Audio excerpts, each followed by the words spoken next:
aplauso al Señor primeramente. Dale gracias a Él. ¿Está animada por esa palabra? Dele una sonrisa a quien está a su lado. Dígale, pregúntele, ¿le bendijo Dios? Pregúntele. ¿Le bendijo Dios? Dígale así en 30 segundos, cuénteme algo. ¿Cómo en qué? Pregúntele, 30 segundos, dígale ¿cómo en qué? Algo así específico. Algo sobre tu boca, sobre tu corazón, sobre tu gozo. ¿Sobre qué? A ver, algo de tu familia. No me vaya a decir, no, Dios me dijo que iba a ser la presidenta de la compañía. No. Yo lo que quiero saber es de la casa, de la familia, ¿Qué le dijo Dios de su casa? ¿Amén? ¿Quién cree que su familia va a ser diferente? Por usted. Dile, gracias a mí, dígale. Gracias a lo que Dios va a hacer en mi vida, mi familia va a ser diferente. ¿Quién lo cree? Amén, amén. Gloria al Señor por ello. La segunda parte de lo que hoy queremos compartir tiene que ver con la maternidad. ¿Con qué tiene que ver? Yo no sé si usted se acuerda de esta frase. Madre, he ahí a tu hijo. ¿Sí? ¿Quién se acuerda de esa frase? ¿Quién la dijo? El Señor Jesús. ¿A quién se la dijo?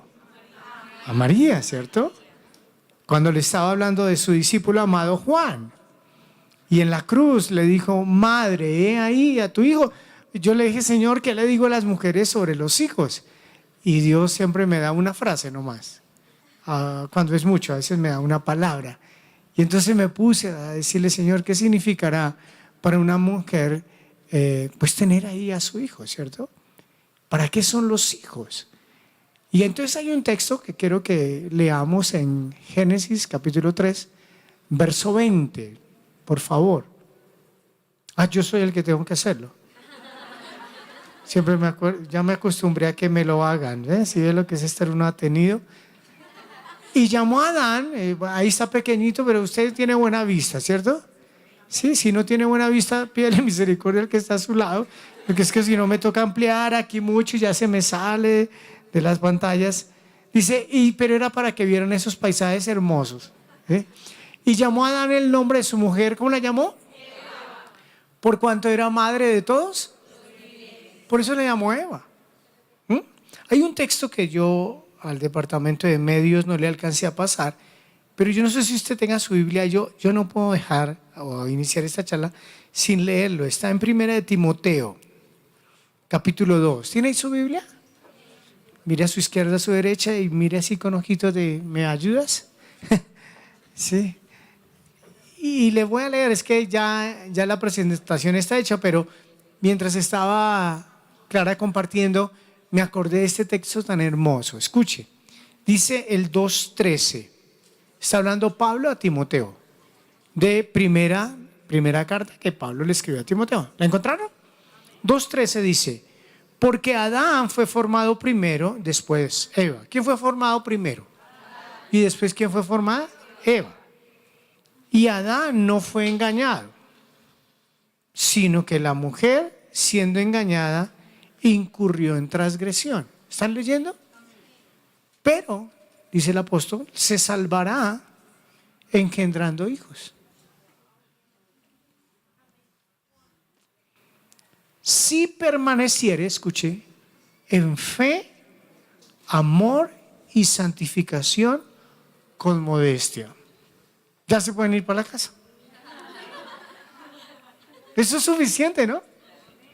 Qué lindo.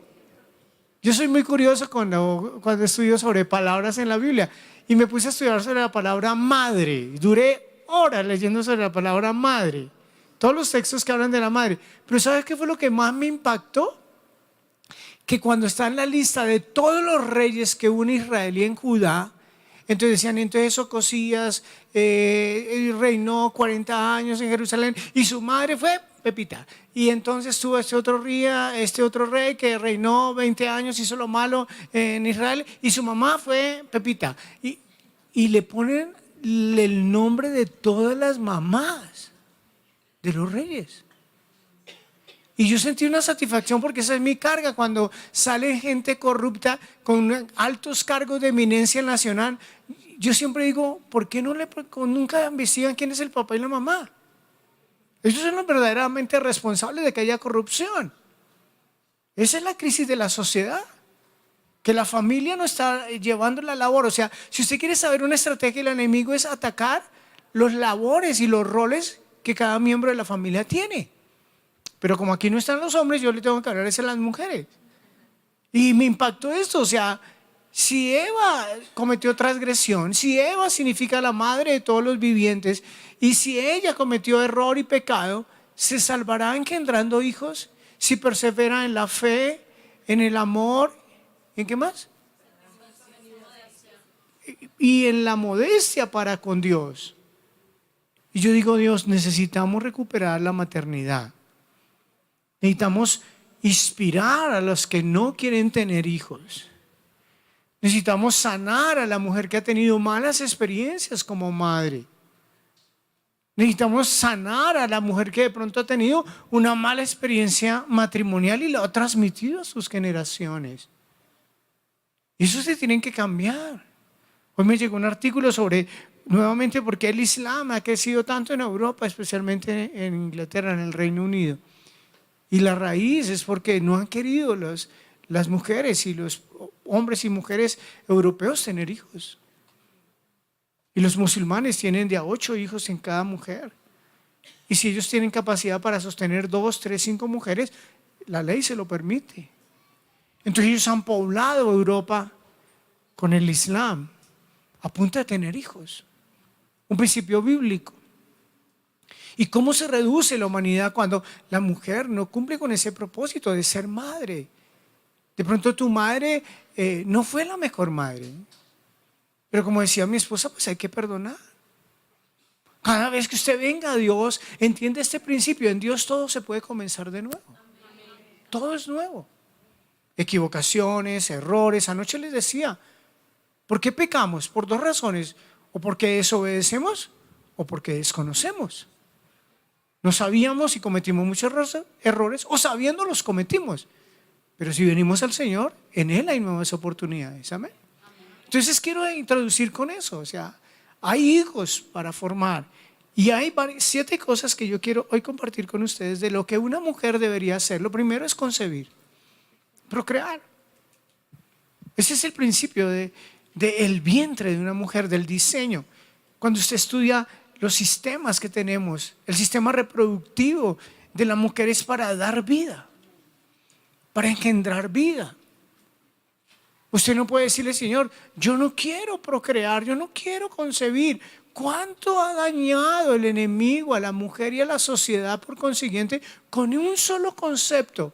¿Para qué tener hijos? No vale la pena. ¿Para qué sufran? Ese es un concepto que entra, y con un concepto ya se destruye. Mire lo que dice la palabra en el Salmo 139. Porque tú formaste mis entrañas, tú me hiciste en el vientre de mi madre. Eso está en el Salmo 139, 13. Tú formaste mis entrañas. Está el salmista diciéndole a Dios. O sea que el principio es: Dios es el que engendra vida en usted. Esa es la honra. Es que yo tuve los hijos y yo los formé. No, fue Dios. Nosotros no hacemos sino tener un rato de placer. Eso es lo que aportamos cuando uno está bromeando. ¿Y cuándo va a tener hijos? Sí, ya le estamos haciendo la curvita de la oreja. Sí, esa es una broma bien grande, porque no estamos haciendo nada.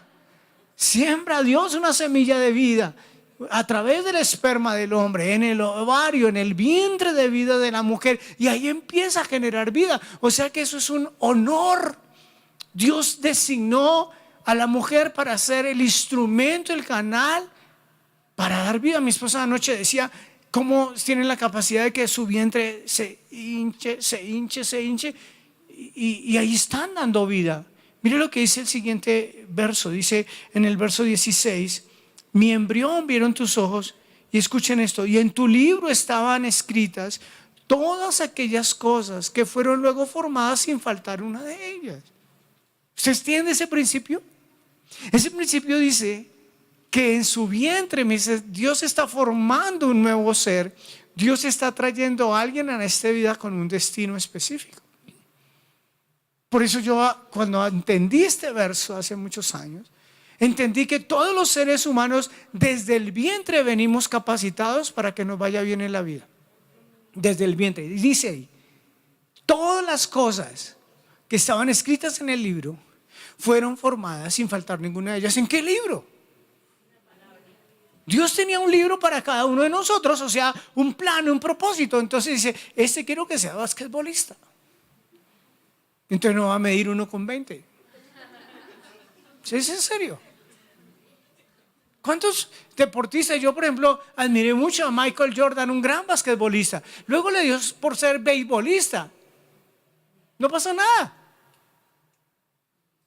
¿Cuántas personas dicen, ay, es que como yo no sé cómo salir adelante en la vida? No es que no me preparé. No, Dios te mandó preparado. Tú no has descubierto cómo. Pero todo desde el vientre. Tú en el vientre estás trayendo seres humanos a prosperar a esta tierra. A prosperar, a que les vaya bien. Tienes que perder esa falta de fe, esos miedos, esos temores. Dios lo está haciendo. No eres tú. Por eso las abuelitas decían, tranquilo, mijo, que cada hijo trae su pan debajo del brazo. Sí, tenían mucha fe, que fue lo que el enemigo nos robó a nosotros. Yo siempre admiro a mi papá y mi mamá. Nosotros salíamos 5 hijos por la mañana sin celular.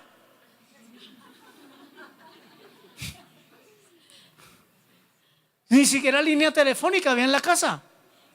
Y salíamos los 5, cada uno cogía para un lado, y pequeñitos, recién desenterraditos del Tolima. Y llegamos a esta ciudad. Y ellos por la mañana le decían, nos vemos en la tarde. Y ellos confiaban que uno en la tarde llegaba. Hoy en día usted, no, ¿dónde va? Muéstrame el Waze. Sí, porque está ahí parada. ¿Por qué está ahí parada? ¿En qué estación estás parada? Ese es el estrés de las madres de hoy, ¿no? Así son. No, ¿qué pasó? ¿Qué pasó? La ruta se demoró 5 minutos. ¿Qué le pasó hoy a la ruta? No le pasó nada. Usted tiene que entender que su vientre es para concebir vida. ¿Estamos entendiendo? Para eso son los hijos, para concebirlos, para procrearlos. Y cuando le nazcan, usted dice, ¿y qué hago cuando me nazcan? Conságrelos. Lo segundo, está todo escrito en la Biblia. Por eso es que yo amo tanto a Dios. Porque yo entendí que Dios un día me dejó escrita su voluntad. El problema es que yo no la leía. Él me dejó escrito un manual de instrucciones y yo no la leía. Y cuando yo empecé a leer cómo tener un hijo, nosotros nos convertimos hace 28 años y medio, un poquito menos, y nuestro hijo tenía 9 meses de nacido y no sabíamos cómo crearlo. Y Dios dijo, pues lean. Y todo lo tuvimos que aprender a punta de leer. ¿Qué hacer con un hijo nazca? Mire lo que dice Levítico capítulo 12. Habló Jehová a Moisés diciendo, habla a los hijos de Israel y la mujer, no, yo le voy a hacer reducir, si no, no voy a poder leer. Cuando conciba y dé a luz varón, será inmunda. La palabra inmunda no está ahí tan clara. Estará incapacitada 7 días, conforme a los días de su menstruación. ¿Cierto? Siguiente. Y al 8º día será circuncidado el niño. ¿Qué significa eso? Eso fue un pacto, Génesis 17, que Dios hizo con Abraham.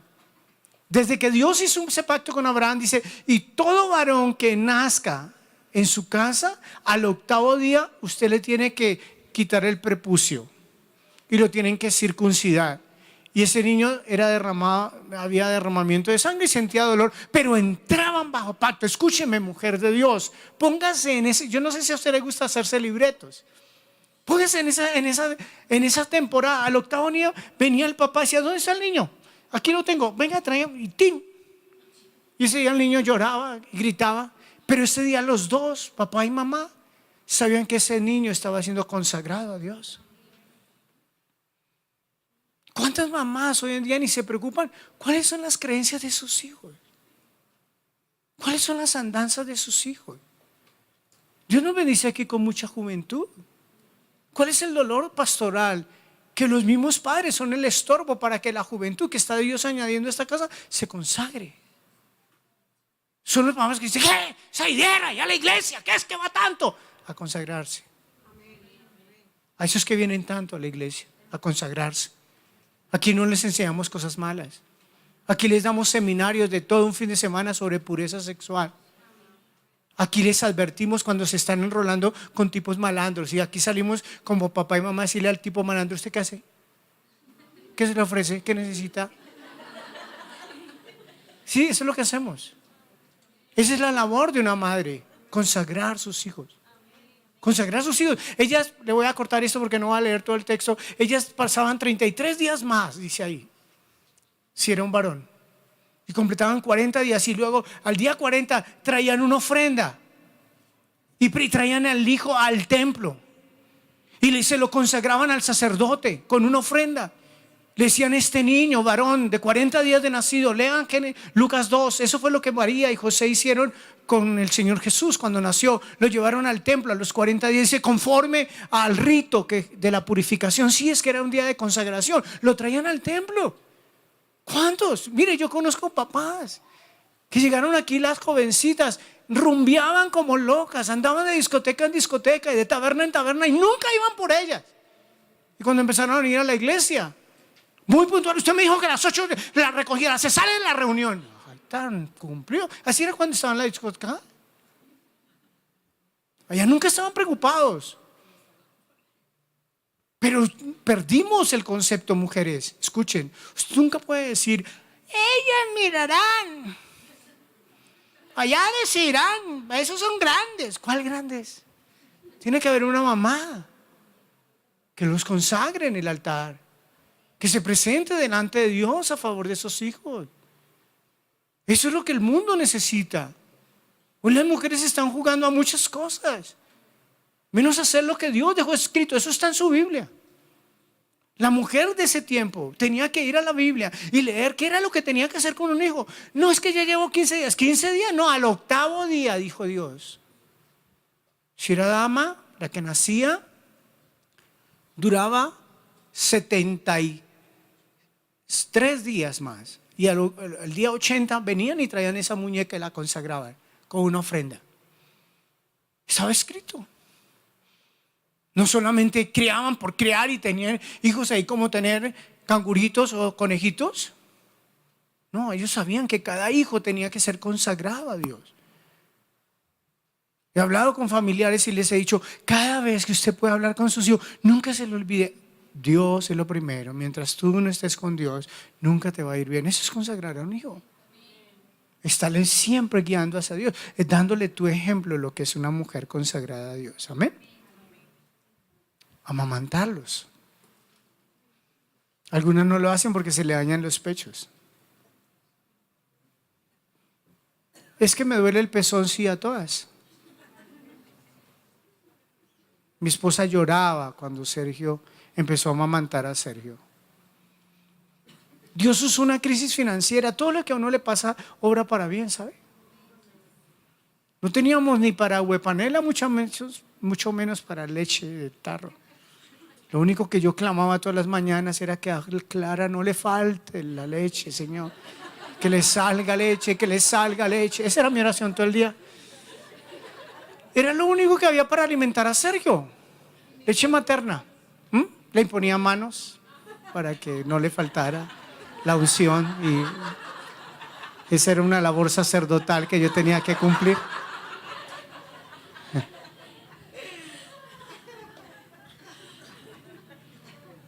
¿Y sabe qué fue lo más lindo? Lo más saludable. Las grandes noticias científicas son todas las cualidades de la leche materna. Sí, desde el Edén se sabe eso. ¿Es que Dios así lo creó? Perfecto. ¿Qué es amamantar? Mire lo que dice el Cana, y está hablando el Cana, el marido de Ana. Ana lloró y clamó porque no podía tener un hijo. Y ya lo pactó, le dijo: Señor, si tú me das un hijo varón, yo te lo dedico. Y fue y se lo entregó en el tabernáculo. Y su marido, el Elcana, le dijo: haz lo que bien te parezca, porque ella le dijo: sabe que este que nos van a hacer no es nuestro, ¿no? Y cuando ese niño dice allí: quédate hasta que lo destetes. Solamente que cuando Jehová cumpla su palabra, y se quedó la mujer y crió a su hijo hasta que lo destetó. ¿Qué hizo después de destetarlo? Le hizo un efod pequeñito y se lo llevó al sacerdote y ya se lo dejó. Ella no lo hizo metafóricamente. No, yo te entrego mis hijos en el altar. No, ella fue y lo entregó.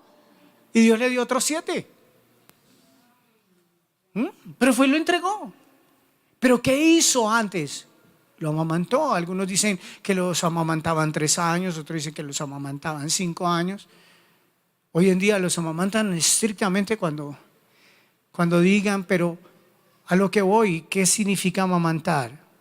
Es criar, es nutrir, es pensar en la alimentación, en el ambiente. ¿Usted cree que un bebé, mire, esto es toda una predicación? Cuando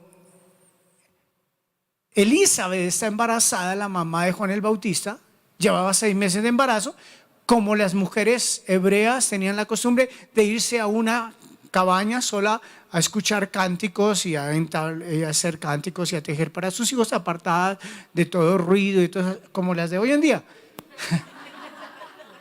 Y llegó María ya con el Señor Jesús en su vientre. Escúcheme, dice que apenas María entró, Juan el Bautista en el vientre de Elizabeth saltó y fue ungido desde el vientre. Porque todo bebé en el vientre percibe, siente y reacciona desde el vientre. ¿Cómo será cuando nace? ¿Cómo será? Hicieron un estudio de las mujeres que querían, antes de que sus bebés nacieran, ellos no querían tener a sus hijos. Y ellos entonces firmaban que regalaban sus hijos. Eso fue un estudio que hicieron. Y las personas que les compraban los hijos solo tenían algo que hacer para que esa mujer cumpliera que iba a regalar su hijo. No le permitían que lo alzara y se lo pusieran acá ni le diera el seno. Si la mamá se lo llegaban a colocar sobre su pecho y le daba al menos una vez, lo amamantaba, ya no lo regalaba. Porque el tema, mujer, mírame acá, es que ser madre es nutrir la casa. Las personas que están en tu casa beben de ti, se amamantan de ti, se nutren de ti. Por eso es que tu carácter es tan importante. Ahorita que Clara estaba hablando sobre la mirra. ¿Sabe qué es la mirra? Era una goma aromática usada para perfumería y medicina. Y yo pensé, dije, Señor, que estas mujeres entiendan que de su boca tiene que ser un perfume en su casa. Que su boca tiene que ser palabras de medicina. Eso es ser una mujer que amamanta, que nutre. Por eso es que el ambiente es tan impresionante. Si usted es una mujer irascible, iracunda, vulgar, gritona, de eso estás nutriendo tu casa. Tú tienes que decirle, Señor, los miembros de mi casa, ¿de qué se amamantan? ¿De paz? ¿De fe? ¿De tranquilidad? ¿De armonía? ¿De gozo? ¿Qué tal? ¿Tú de qué estás nutriendo? ¿Cuál es el ambiente que tú le estás dando? Mire que en la Biblia hay hasta la lista de alimentos que le podían dar a los niños y qué alimentos no le podían dar. ¿Y sabe quiénes eran las que sabían eso? Las mamás. Los estudios odontológicos dicen que hoy los niños y los jóvenes sufren enfermedades en sus dentaduras que nunca antes existían. ¿Y saben cuál es la respuesta, la razón? El tipo de alimentación. Toda mamá antigua, pregúntele a cualquier abuelita, ay, es que le empezó a salir el diente, ¿qué hago? Dele un pedazo de carne que chupe. Vayan del pediatra siglo XXI, dele compotas. Compotas, esto es para que jale. Por eso se le deforman los dientes, es en serio. Por eso hoy hay una industria de brackets. Y no es porque los médicos sean malos, es porque los niños tienen los dientes cada uno por su lado. Porque la alimentación que les dan no es la correcta, es en serio. Todo esto es científico. Usted nunca mire la vida de Dios religiosamente, ni mire la Biblia como unas cosas religiosas. Todo es ciencia, todo es medicina. Ahí están los sentidos de la nutrición. ¿Usted cree que apunta paquetacos? Que cómese el paquetaco ahí para que se quede quieto el niño. Sí, usted ya vio qué hay en ese paquetaco. ¿Leyó al menos lo que dice la etiqueta del paquetaco? Y pues porque el niño de 2 años, 5 años ya sufre de úlceras. Pregunte de qué hacen los dulces. Pregunte por un minuto. ¿Qué ácidos usan? Es en serio. Y la juventud, y ellos saben que yo lucho con eso. Y yo siempre les digo, esos dulces hacen daño. Yo les molesto, pero les estoy diciendo la verdad porque yo tengo que decirles la verdad. Le digo, eso que está comiendo, eso le hace daño. Ay, pastor, usted está vendiendo eso, también le hace daño. Vender eso. Ajá. Pero la mamá es la que nutre, no solamente emocionalmente, espiritualmente, también físicamente. ¿Me lo está recibiendo? Luego de que usted los amamanta, usted los tiene que instruir. Tiene que enseñarles. Yo no sé si a usted le gusta la historia. Yo aprendí una frase hace años atrás. A mí me gusta estudiar la historia para no repetir la historia. Porque hay muchas cosas que la historia te enseña cuál fue el problema en ese tiempo. Imagínense una sociedad, míreme acá, sin jardines infantiles. Imagínense una sociedad sin colegios y sin universidades. ¿Cómo usted se imagina ese país? ¿Cuál sería el sistema educativo para que la gente no fuera una bruta y tarada? La casa. Escuchen, históricamente hubo un tiempo en la historia en que Israel nació. Después de estar en el monte Sinaí, salen de Egipto. Dios lleva a Moisés al monte con el pueblo y le empieza a dar unas instrucciones, ¿cierto? Unas leyes, unas normas, porque estaban haciendo una nación que no existía. Le iba a entregar un territorio, pero en ese territorio tenían que tener unas costumbres, unas leyes, unas normas. Y resulta que cuando tú estudias históricamente el tiempo en que Israel nació, las naciones que habían alrededor de Israel eran monarquías.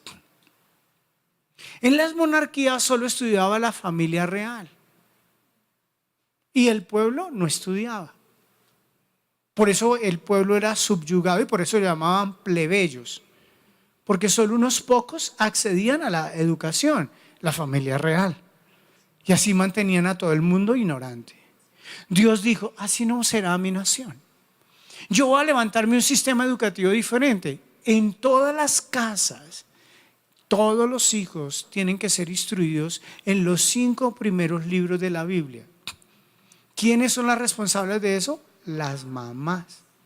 Entonces la mamá cogía a sus hijos desde los 5 años hasta los 12 años y les enseñaba de memoria cada versículo de los primeros 5 libros de la Biblia. De memoria. Entonces cuando ellos llegaban a los 12 años sabían de guerras, sabían de las fiestas, sabían principios financieros, sabían principios de salud, eran entendidos. ¿Y quiénes eran las más sabias de todas? Pues las mamás, porque las mamás eran las profesoras de la nación. ¿Estamos entendiendo? Entonces eso se perdió.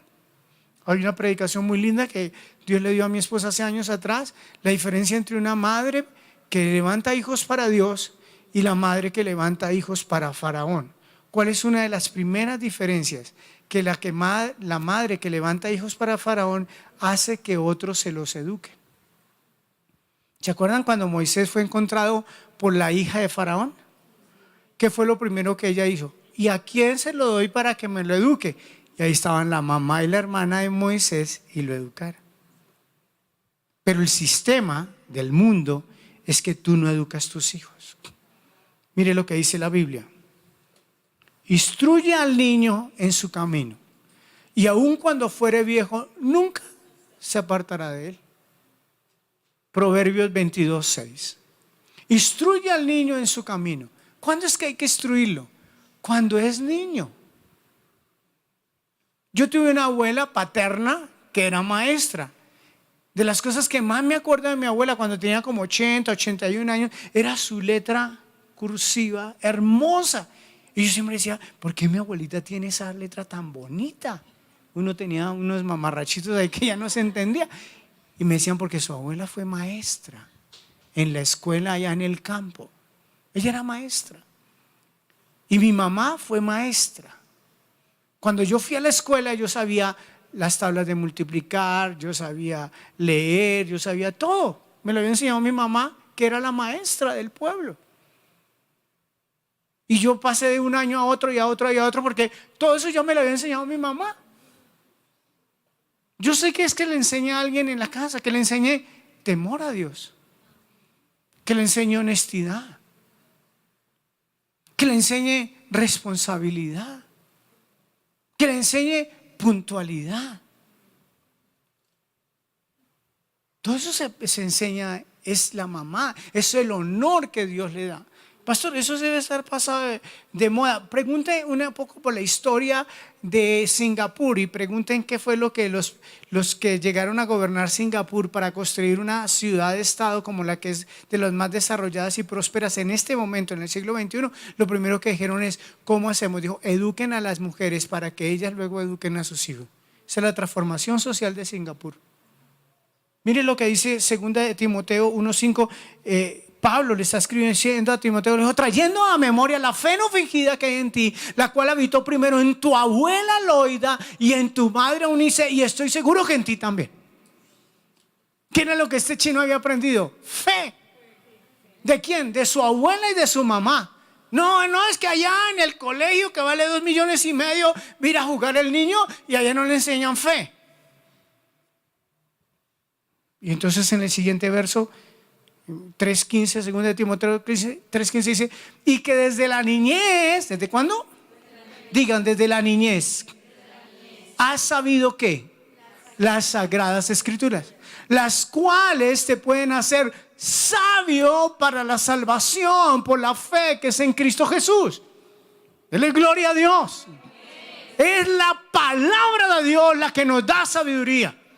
Yo siempre digo a los jóvenes, vayan a las universidades, claro que sí, tengan las mejores calificaciones, allá les van a dar harta información, pero sabiduría solo en la Biblia. En ningún otro lado. ¿Qué profesor? Ustedes saben, el malandro del profesor, que pide sexo a la estudiante para pasarla, que la está acosando sexualmente, que les da burundanga a las jovencitas para fornicar con ellas.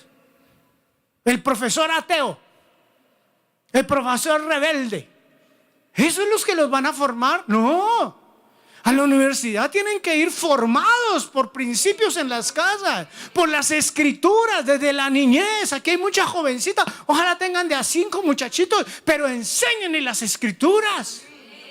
Desde la niñez tienen que ser enseñados, porque solo en ellas van a encontrar sabiduría, hermanos. Allá las universidades requieren información. Usted se memoriza cualquier cosa y presenta un examen y pasa. Pero los principios de vida, pero la toma de decisiones, cuando decir no al pecado, cuando decir no a la corrupción, eso solo está en las escrituras. No se engañe, madre. Desde niño, instrúyalos. Tiene que aprender a edificarlos. Es lo siguiente. ¿Usted para qué tiene hijos? Para edificarlos. ¿Qué significa edificarlos? Póngale cimientos verdaderos. Enséñenle. La vida hay que ser esforzado. Estamos luchando hoy en día porque a los jóvenes todo les parece que es recocha y si no hay deleite, eso no es bueno. No, hay cosas en la vida que no son deleite y son buenas. Como trasnochar para sacar las mejores calificaciones. Como ser el más madrugador en el trabajo. Eso es edificar a alguien. Usted tiene que decirle a sus hijos, venga, ¿cómo así? ¿Cómo así que usted está haciendo trampa? ¿Cómo así que usted llega tarde todos los días al trabajo? ¿Cómo así que usted en un semestre me ha presentado 3 novias y las 3 son el amor de su vida? ¿Cómo así? ¿Cómo así? Tiene que haber alguien que los edifique. Miren lo que dice la Biblia sobre la edificación. La sabiduría edifica la casa, Proverbios 9:1. Y esa sabiduría labró 7 columnas. Es toda una enseñanza de cómo se organiza una nación. A través de 7 columnas, 7 esferas, 7 montes, donde están constituidas las naciones. Es la sabiduría la que edifica una casa. ¿Quién la edifica? Proverbios 14:1. La mujer sabia edifica la casa, mas la necia con sus manos la derriba. Les hablaba el sábado pasado. ¿Qué cosa con la necedad? No hay peor mal en la sociedad que la necedad. Porque es que si usted puede haber matado a 100 personas a punta de cuchillo y usted se arrepiente, Dios lo perdona. Pero al necio Dios le dice, ¿sabe qué? Ni pierda tiempo con el necio.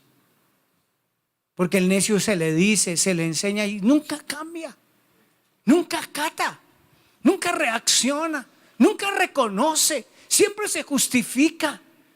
Pero si hay una mujer sabia en una casa, cuando ustedes lean la Biblia, Proverbios 31, usted dice, oh, tremendas cualidades de una mujer. ¿Sabe de quién? De la pluma de quién salieron las cualidades de esa mujer. De la mamá del rey Lemuel. Dice, instrucciones de la mamá del rey Lemuel al rey Lemuel. Mi hijo, no es de los sabios el vino ni el beber.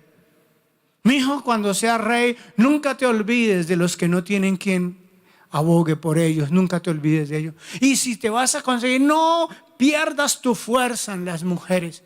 Y le empieza a sacar una lista de la mujer en la que él se tenía que fijar. Fue una mamá edificando al rey. Edificando. Se tiene que decir, Señor, dame la gracia para edificar. Haga de cuenta cómo se edifica. ¿Qué cimiento le estoy poniendo a mi casa? ¿Qué principios fundamentales hay en mi casa? ¿Qué es lo que yo como mujer sembré en mi casa? ¿Qué tal la fidelidad? ¿Qué tal no hablar mal de los demás? ¿Qué tal en tu casa decir, aquí en casa nadie habla del otro? Por favor, nos respetamos. Aquí en casa no vamos a estar peleando como perros y gatos unos con otros. Yo crecí, fuimos 5, papá y mamá. Y la mamá como buena profesora tenía unas frases. Y esas frases marcaron mi vida. Y una de ellas era, decía, lo que es de uno es de todos. Nunca se me olvida. Entonces ahí usted nos conoce hoy, ya todos maduritos. Por la gracia de Dios, mi esposa sabe, cuando me conoció, nunca peleamos. Nosotros somos 5, nunca peleamos. Mis hijos dicen, oye, ¿usted cómo se hace? Se habla de bonito con mis tías. Sí, es que una mamá que nos estorbó. Una mamá que nos dijo, ustedes no pelean. Lo que es de uno es de los 5. Y nunca peleamos. A nosotros nos da igual si tal se quedó con una cosa, si a tal le regalaron la otra. Nosotros nunca hablamos de esas cosas. Nosotros nos encontramos para comer y nadie se preguntaron, ¿y usted sí puso lo de la cuota? Porque tiene que poner la cuota, no que venga aquí a gorrear el almuerzo a costillas nuestras. Nunca hablamos de eso. Porque hubo una mamá que nos edificó. Estamos acá, me lo está recibiendo. Y si usted es de los que pelea por la cuota, deje de pelear por la cuota. Pero los hijos son para corregirlos también. Ese es el verdadero amor, corregir, enderezar, estorbar. Ay, no es que me duele tanto, ¿yo cómo lo voy a corregir? No, mira lo pela y lo tiernito que es. Pues por lo tiernito que es que puede corregirlo. Cuando yo sea madurito no lo va a poder corregir para nada. Siempre hemos enseñado sobre la corrección. Hay un protocolo en la Biblia de cómo usar la vara. A mí siempre me preguntan, siempre en todos lados que hablamos de la vara, dice, perdón, pasó una pregunta, ¿y más o menos hasta qué edad uno puede castigarlos con vara? Digo, pues cuando ellos ya le cojan la vara y le peguen a usted con la vara, es una señal de que ya no es edad de castigarlos con vara. Hay una edad, cuando son tiernos, cuando se dejan corregir, cuando usted los estorba. Cuando el muchachito le está llegando a fornicar con las novias a la casa, usted dice que ¿qué? ¿Usted va a coger mi casa para fornicar? ¿Acaso mi casa es un prostíbulo? Usted lo corrige. ¿Cuál es el miedo? Lo tuvo en su vientre. Ay, es que ese muchacho me da miedo como me habla. ¿Me da miedo? ¿Un guaymarón que usted tuvo en su estómago le da miedo? Usted lo amamantó. Usted le limpió los pañales. ¿Cuál es el miedo? No, es que no tenemos el principio de corregir, de estorbar. ¿Qué fruto hay? Mire lo que dice. La vara y la corrección, ¿qué dan? Sabiduría. Venga, aquí esto. Más el muchacho consentido avergonzará a su madre. Ahí se lo dedico. Consiéntalos y verán cómo le pagarán. Proverbios 29:15. Cielo y tierra pasarán, dijo el Señor Jesús, pero mi palabra nunca pasará. Son principios y verdades eternas. Los hijos son para corregirlos. Dice otro proverbio, que todo niño, usted dice, no, el mío, gracias a Dios, no, todo niño, entonces la Biblia es mentirosa.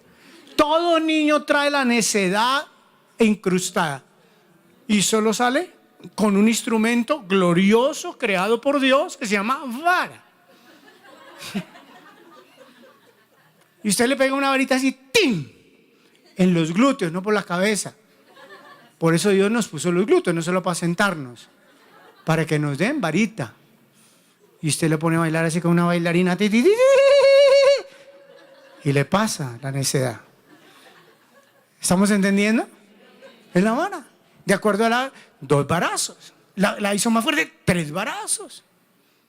Porque cuando crezcan, usted los va a abrazar.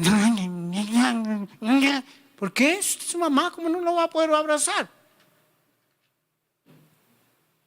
Porque no lo corrigió. Porque lo consintió. Porque todo se lo hizo. Porque todo se lo puso en bandeja de plata. Porque cuando hizo cosas malas nunca salió la mamá a decirle, ¿qué? ¿Qué es lo que está diciendo? ¿Cómo es que está hablando? Siempre que viajamos a otra nación, se admiran de que los colombianos decimos, sí señor, sí señor. Sí señora, sí señor. ¿Por qué hablan así, tan respetuosos? No, es que eso no es algo que nació con los colombianos. Eran los papás. ¿Sí qué? ¿Sí qué?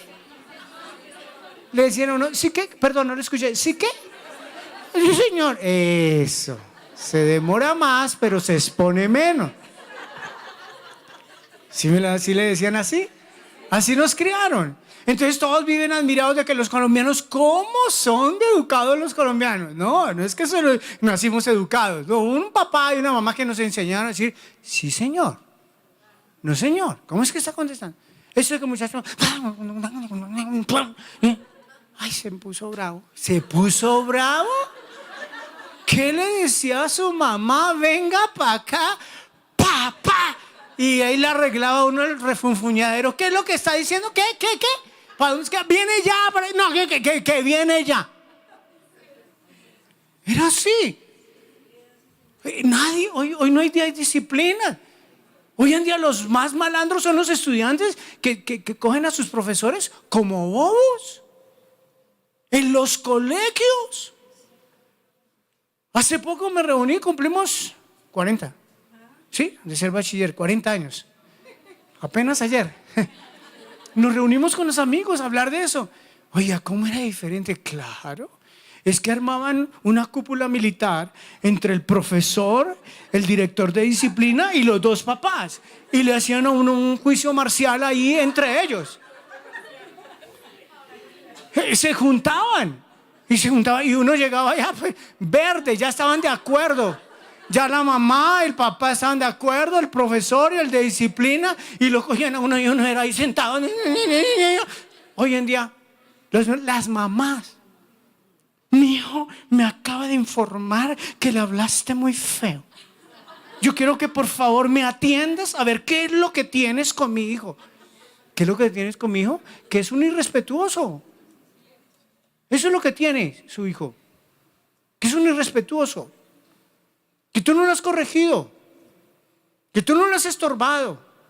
La Biblia dice una historia de un sacerdote, Elí, nunca estorbó a sus hijos. Se acostaban con las mujeres en el templo, se burlaban de las ofrendas y nunca al sacerdote los estorbó. Y Dios lo llamó y le dijo, venga.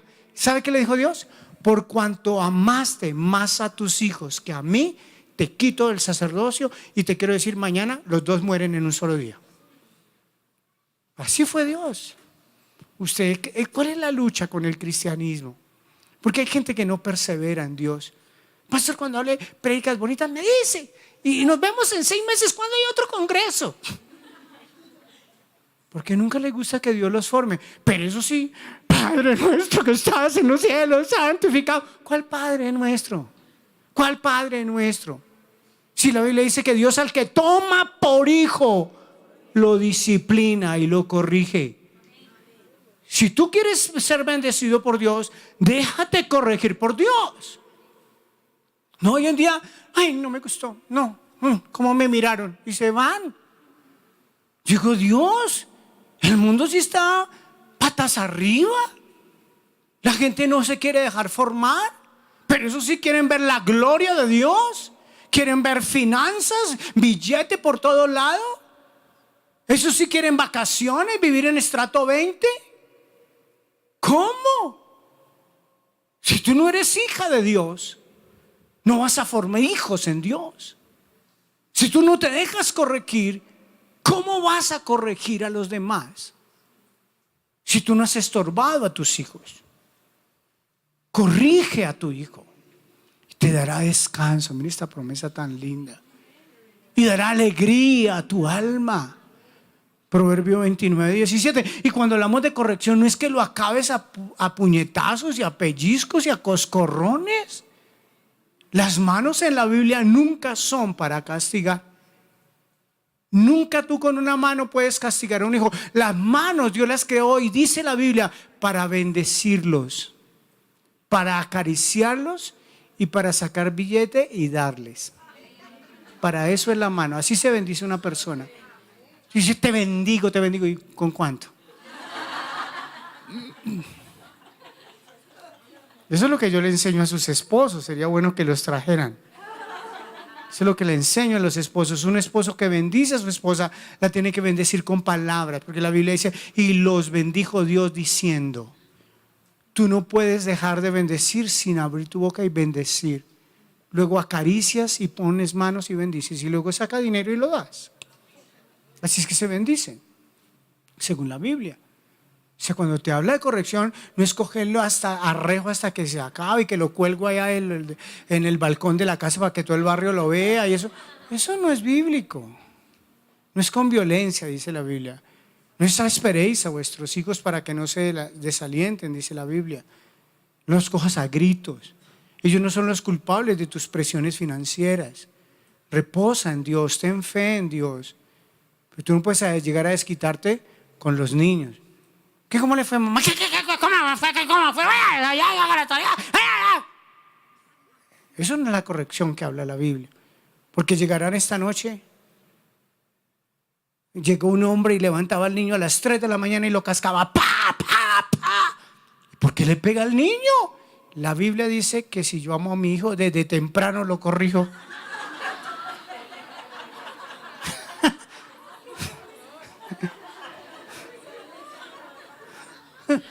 Entonces no me van a malinterpretar, ¿ok? Esa no es la corrección de la que habla la Biblia. Y por último, tienen que trascender. ¿Qué es lo último? Trascender, hermano. ¿Usted cree que tener un hijo es por 15 días? Dios siempre nos ve generacionalmente. Vuelvo al sistema educativo que Dios dejó instituido en su nación Israel. Él dijo, y estas palabras que yo les enseño hoy, las enseñarán a los hijos y a los hijos de los hijos. Significa que cada vez que tú tengas un hijo, piensa cómo tú trasciendes en el tiempo con ellos. El otro día llevé una enseñanza sobre las diferentes etapas basadas en las diferentes edades del ser humano. No es lo mismo tener un hijo de 2 meses, de 3 años, que de 12, de 20 o de 30. Pero en todo tiempo ellos necesitan un acompañamiento. Nunca tú te puedes desligar. Yo reflexionaba en ese verso que les acabo de decir. Señor, ¿y por qué tengo yo que corregir a enseñarlo a mis nietos? Si ya harto trabajo tuvimos con Sergio y Laura. Y Dios me dijo, porque cuando educaste y formaste a Sergio y Laura, cometiste muchos errores. Cuando tus nietos nazcan, serás más sabio. Por eso, a partir de los 60 años, es que se considera una persona sabia. Cuando Pablo le dice a Timoteo que ayude a las viudas, había una cualidad: no menor de 60 años, que hayan lavado los pies de los apóstoles, que hayan servido con testimonio. Y si tienen hijos o nietos vivos, que ellos las ayuden. Hay todo un sistema social en la Biblia muy lindo. Pero tú tienes que trascender. Tú tienes que decirle: Señor, yo conozco niños que los papás van a ir el fin de semana a visitar a la abuelita. Y dice: ¿para dónde vamos, papá? ¿Para dónde la abuelita? No, de la abuelita no, de la abuelita no. Digo, eso es muy difícil. Padre, que no quieran ver a la abuelita. Debe ser muy caspa la abuelita, ¿sí o no? Que no quieran. Si la Biblia dice que debemos trascender en ellos. Mire lo que dice la palabra de Dios. ¿Qué dice? Oye a tu padre o a aquel que te engendró. Y cuando, escuchen eso tan lindo, se lo quiero dedicar. Cuando tu madre envejeciere, no la menosprecies. Qué lindo. ¿Qué tal edificar nuestras casas con ese principio? ¿Sabe cómo dice la Biblia?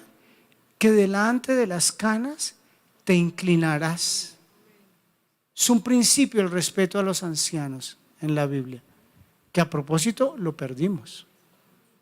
¿Y por qué se perdió en el Transmilenio? Porque se perdió en las casas. ¿Por qué se perdió en los parques? Porque se perdió en las casas. Porque decimos: no, es que el alcalde no hace nada para que ese Transmilenio funcione. No, los que tienen que hacer son las casas. ¿Dónde es que usted ve a su hijo colándose y usted lo siente y dice: ¿usted por qué se está colando? Si ya sabe las cifras que diariamente de personas que se colan o se cuelan, como usted quiera decirles, en el Transmilenio, son miles de millones de pesos al día que no pagan. Hay estaciones donde abren la estación y llegan miles de personas. Hay dos agentes con 2 bolillos, vienen como 1000 y los avasallan. Y yo siempre miro la noticia y digo: Señor, ¿y el papá y la mamá de esos chinos? ¿Por qué, Padre? Porque nunca hemos enseñado este valor. Yo te pregunto, ese siempre lo enseño. Todos los días te levantas a sembrar semillas para cuando tú seas anciana. Jesús le dijo a Pedro: Pedro, hoy tú vas donde quieres y te mueves como quieres. Llegará un día en que otros te moverán y te llevarán aún donde tú no quieras. ¿De qué estaba hablando? Cuando somos ancianos. No, hoy usted, no, yo puedo ser, nada tan grande. Y cuando seas anciana, ¿qué sembraste? Todos los días nos levantamos a sembrar. Tú tienes que ver la vida de esta manera. Yo admiro a los americanos por eso. Hay conjuntos residenciales, no les permiten ni tener ni mascotas. Solo hay rampas y casas de un piso para ancianos. Eso es pensar socialmente en las personas que dieron su fuerza y su vigor para sostener la productividad de una nación. No, hoy en día, no, hice un edificio de 10 pisos y ascensor. No hay para el ascensor. Venga, ¿y le aprobaron esa adefesio de edificio? ¿Y los viejitos que viven en el 10º piso? No, pero a ese ingeniero, a ese arquitecto, en su casa no le enseñaron este principio. Es que es en las casas. La nación la hacemos desde la casa. La sociedad la transformamos de la casa. La empresa se empieza en los principios de la casa. El profesional se forma en la casa. Con una mujer que quiera trascender. Que usted sueñe: cuando yo tenga 80. No, que Dios me guarde. ¿Por qué? ¿Por qué? ¿Cuál es el terror de la edad? Si según la Biblia es cuando tú adquieres sabiduría. Es cuando te vienen a pedir consejo. ¿Por qué no trascendemos en el tiempo? ¿Tú crees que todo se acaba en 15 minutos? ¡Ay, me separo! Y luego, que mis hijos que ahora añoran al papá, que ya en una acelere y en un arrebato, si lo hubiéramos podido arreglar, sí. Pero como solo piensan en el otro día, no, hay que pensar en el futuro. Hay que pensar, Señor, ¿qué vida le voy a dar a mis hijos cuando ellos se casen? ¿Será que ellos se agradan de traerme a sus nietos? ¿Será que tienen la paz de que yo los enseñe? Las ancianas, consejo de Pablo a Tito. Las ancianas asimismo sean reverentes. ¿Cómo deben ser las ancianas? Reverentes. ¿En qué? En su porte, dice la Biblia. No calumniadoras, no borrachas, esclavas del vino, maestras. Diga maestras. ¿De qué? Del bien. Que enseñe, escuche, a las mujeres jóvenes a amar a sus maridos y a sus hijos, a ser prudentes, a ser castas, a ser cuidadosas de su casa, buenas, sujetas a sus maridos, para que la palabra de Dios no sea blasfemada. Oh, Padre, esa es la tarea de Global Family. No, aquí son así, enseñaron, mamá, pero no sea así, mamá, que ya nos enseñaron, mamá, que cómo va a ser eso. Ahí dice que las ancianas tenían un propósito en la sociedad: enseñar a las más jóvenes. ¿A qué les enseñaban? A ser buenas esposas, a ser buenas madres, a ser respetuosas, a cuidar la casa, hermanos. Siempre, qué pena con la jovencita, pero siempre me acuerdo de cuando me pidieron el favor de que me iban a ayudar a barrer hace como 4 o 5 años. Yo estaba barriendo un día ahí la iglesia y barra y coma polvo y barra. Y la jovencita me dijo: ay, pastor, no, ¿cómo usted se está haciendo? Venga, le ayudamos a barrer. Empezaron a barrer así. Yo le dije a Clara: mami, ¿alguien le tiene que enseñar a barrer a estas chicas? No saben barrer. No saben barrer. Y yo ese día entré en crisis y yo le decía: no saben barrer. Una de las cosas primordiales en la vida: saber barrer. Saber tener una casa ordenada. Que no sean unas acumuladoras de que allá quedaron los tenis y allá quedaron los zapatos y allá no, es que, qué pena que es que no tuve tiempo. Pues saque tiempo. ¿Cómo no va a arreglar su casa? Yo siempre digo a los jóvenes: ¿quiere un lindo apartamento? ¡Amén! Organice su pieza. Que su habitación esté en orden. ¿Es en serio? ¿Usted no embola sus zapatos nunca? Claro que es la moda. Hoy todo es envejecido, ¿sí se han dado cuenta? Los jeans envejecidos, los zapatos rotos envejecidos, valen 500,000 pesos ponerse unos cueros inmundos sucios. Una de mis crisis es ver jeans rotos. La madera que me dieron porque yo jugaba fútbol y me hacía aquí, se me manchaba de pasto. Y yo dije: ¡qué dañó el bullying! Mira cómo lo volvió. Y yo llevo a mi papá y a mi mamá y le digo: venga, mire, hoy pídanme perdón por lo que hicieron conmigo. Miren lo que es hoy la moda. Y así son las casas. Entonces todo el desorden es lo in, ¿no? Es lo in. ¿Usted dónde vive? Y por no decir en una pieza, dice: en una aparta estudio. La cama extendida todos los días, todos los viejos, esa nevera huele a picho. Es que eso es una aparta estudio. Una pieza ahí abandonada.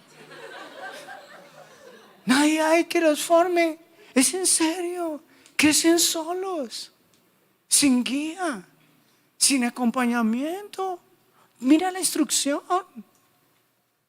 ¿No sería una sociedad linda? ¿Cuántas jovencitas primerizas ni saben qué es lo que se siente en un parto y la mamá despistada por la vida?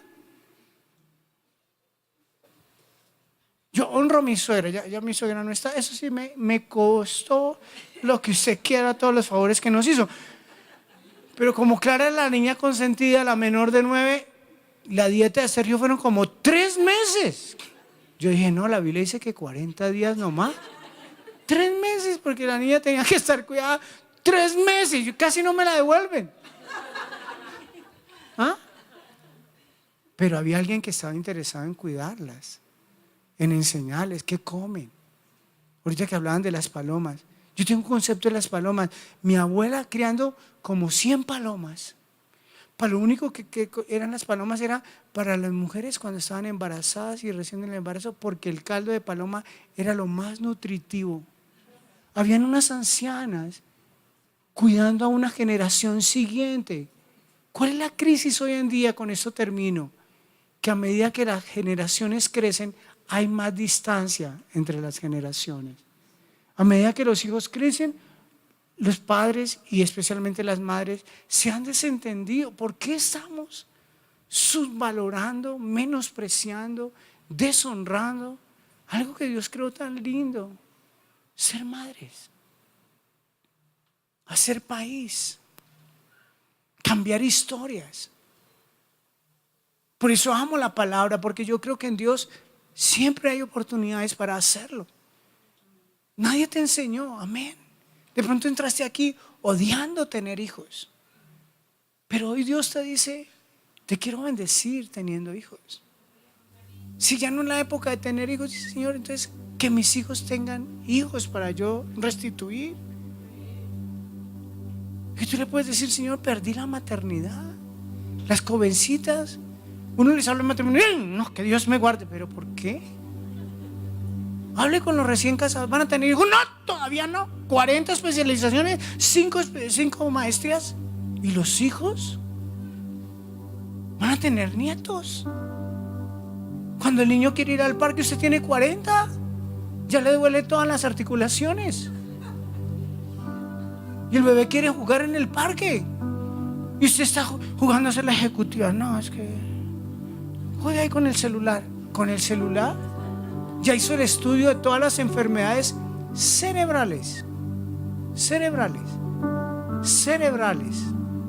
a los niños por estar jugando con celulares. Yo amo a Benjamín y a Emily. Lo único que nunca tienen del pastor es el celular.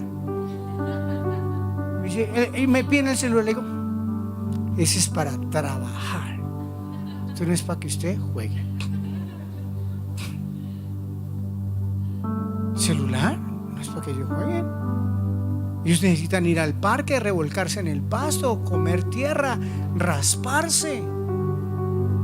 Pero si usted está esperando a los 50 para pensar a ver si va a tener hijos, va a tener nietos, no va a tener hijos. Y todo eso es una estrategia del enemigo. Robar la maternidad. No hay honor más grande en la tierra. No hay cosa más sublime que ser mamá y que traer vida y que generar vida.